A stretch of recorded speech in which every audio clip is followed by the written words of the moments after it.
Hey guys, Drew DeVree here from Freedom Fitness, and so this is a time where it's very important to be really good at washing your hands. So I saw Dr. Oz explaining how best to wash your hands. So I'm going to make sure that we're all on the same page here. I like this one. This is the medical scrub.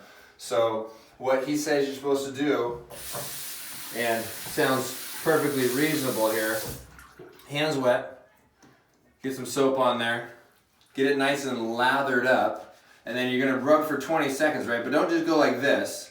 What you're supposed to do is clasp your hands together like so. Wiggle, wiggle, wiggle. Flip them. Wiggle, wiggle, wiggle. That's going to get your fingertips real good. Then you do the thumbs. Grab the thumb. Go like that. Like that. Both thumbs. Go to the palm. Nice little scrub on the palm. Nice little scrub on the other one. And then I like to just give it a little once over all around back of the fingers. Like so.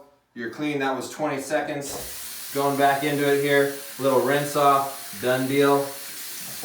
And that should get all that nasty COVID off your hands. Of course, along with everything else.